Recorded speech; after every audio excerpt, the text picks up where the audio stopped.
Hello dear students, in this small video we are going to see the physics behind surface tension and capillary rise. You know, the liquid will have a tendency to go up in small tubes and small pores, and that is known as capillary action or the capillarity, and the capillarity or the capillary action is due to the surface tension. And here this picture depicts the capillarity or capillary rise, and we can see if the liquid goes up in a capillary tube, the meniscus formed at the top end of the tube will be concave upwards, and we can derive the expression for the capillary rise from the equation, from the definition of surface tension. You know, surface tension is the force acting tangential to the liquid surface per unit length.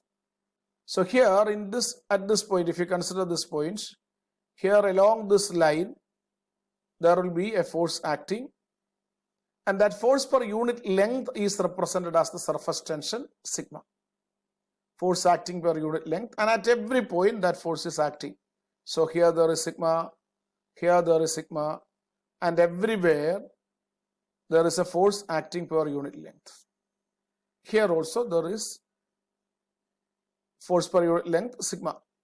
We can get the total force by multiplying force per unit length into length.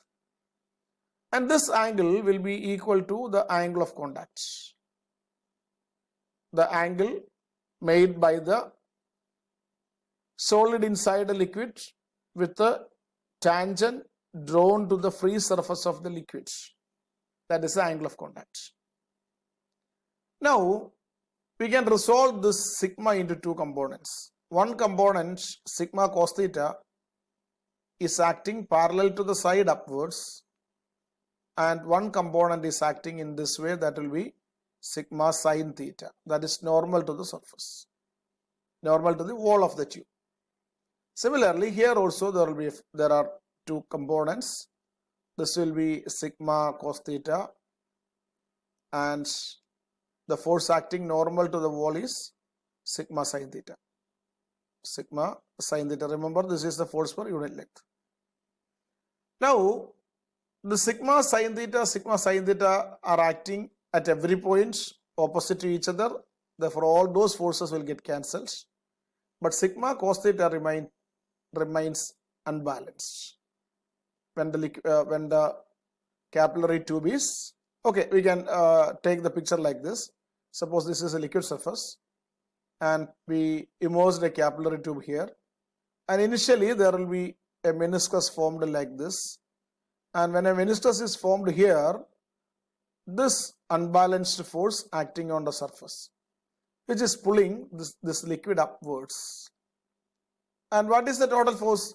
Total force is sigma cos theta multiplied by the total length of the liquid surface which is in contact with the solid, that is 2 pi r. Therefore, the total force acting upwards is equal to 2 pi r sigma cos theta. 2 pi r sigma cos theta.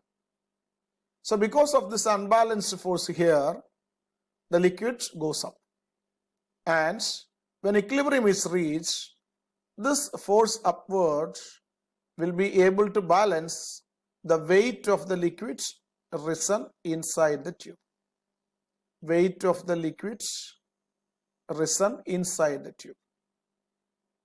And what is the weight of the liquid? Okay, we can equate here.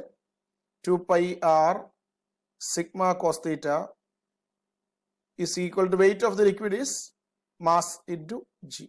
Mass of the liquid that is risen, that is here m. Mass of the liquid that is risen into g. So this 2 pi r sigma cos theta is equal to, what is m? M is pi r square h is the volume into rho, mass into g. So pi will get cancelled from both sides. one R will get cancelled and we will get an expression for the height or the capillary rise, that is 2 sigma cos theta divided by R rho g, 2 sigma cos theta by R rho g. So this is one method of deriving the expression for capillary rise. One method of deriving capillary rise, and this gives the true explanation of the forces involved and the reason of the capillarity. Now, another question may be asked from here, that suppose you take this capillary tube completely out of the liquid and it is of sufficient length, then you can see some length of the liquid is remaining inside the tube.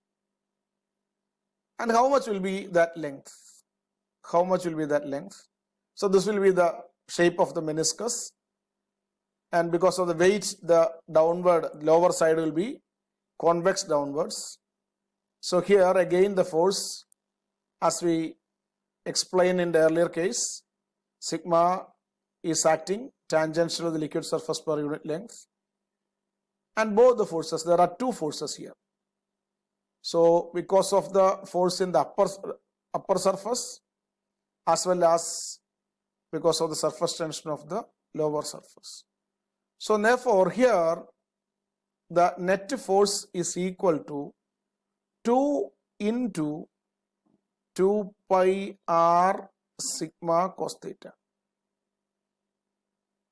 and that will balance some extra amount of liquids. This force balance some extra amount of liquids, that is m dash g.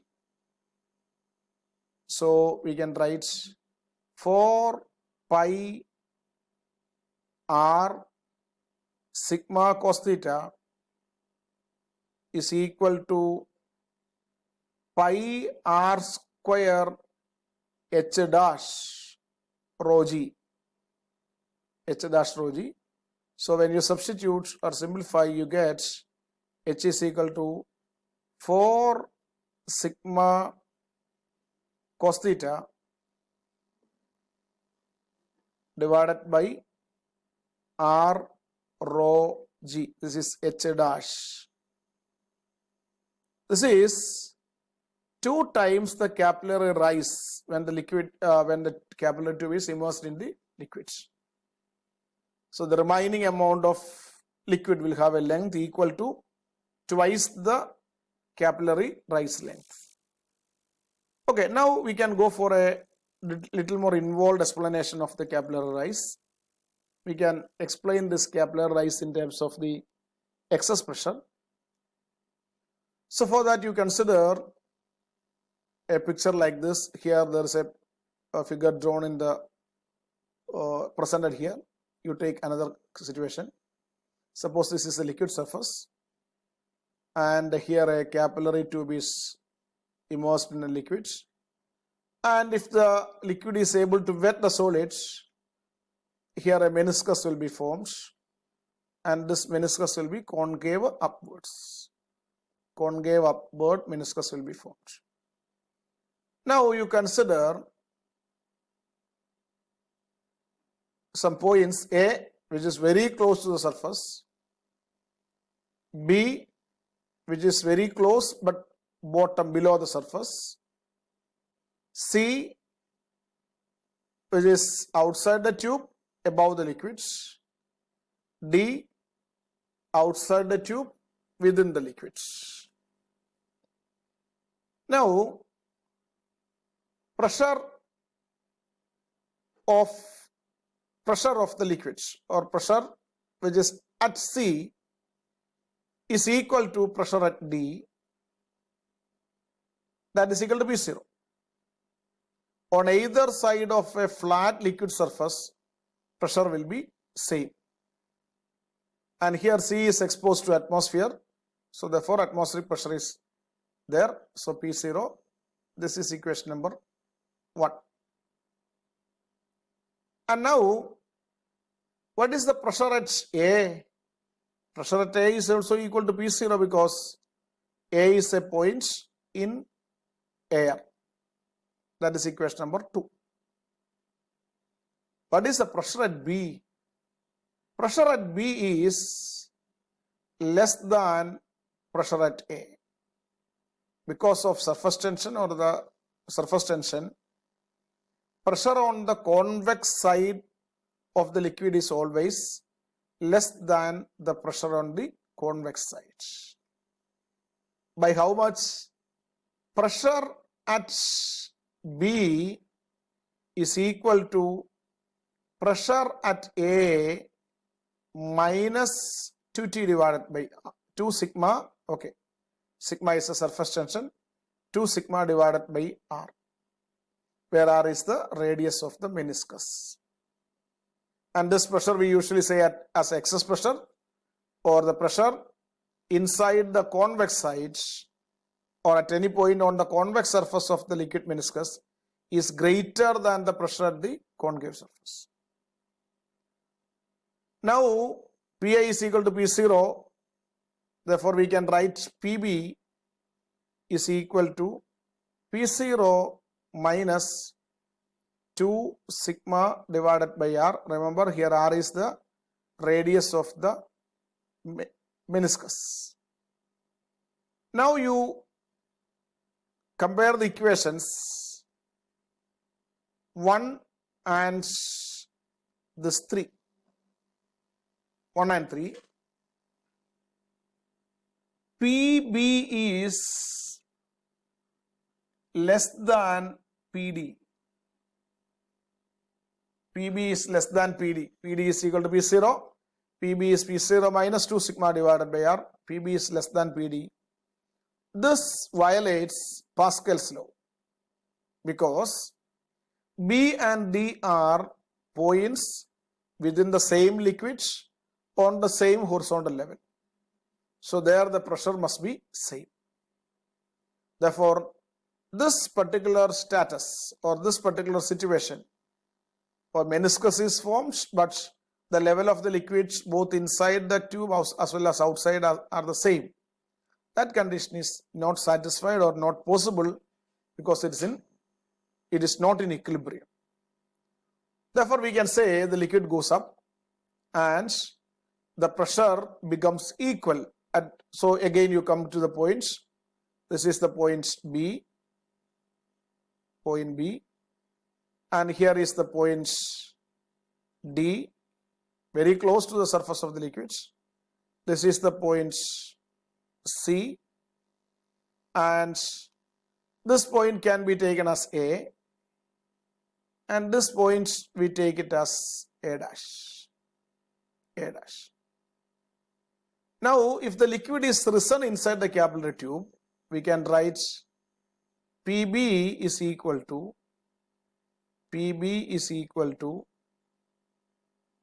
P A dash, P at A dash plus H rho G, because above B there is a liquid of height H, liquid of density rho and height H. And what is P A dash? P A dash is P0 minus 2 sigma divided by R. Why P0 minus 2 sigma by R? Because P at A is equal to P0. P at A dash is lesser by 2 sigma divided by R. So we can write Pb is equal to P0 minus 2 sigma by R plus H rho G. But Pb is equal to P0, or the liquid is, after the liquid is risen inside the tube, the pressure at B is equal to pressure at D. Pressure at B is equal to pressure at D, and that is equal to pressure at C, and that is equal to P0.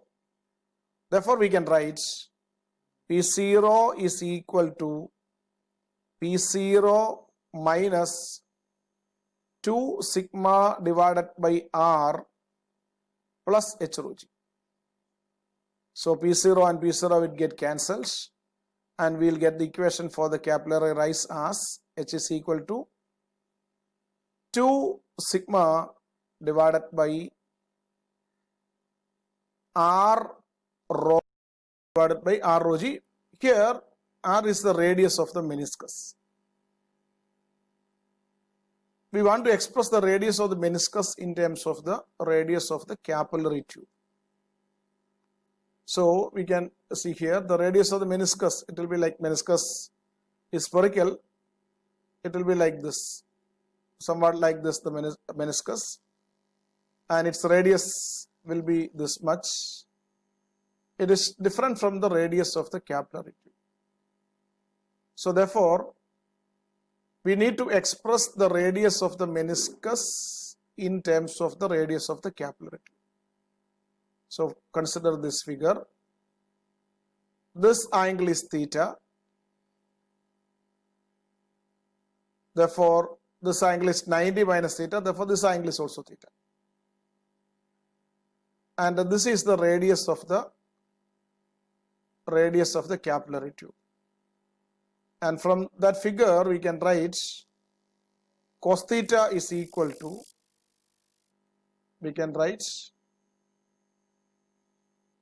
cos theta is equal to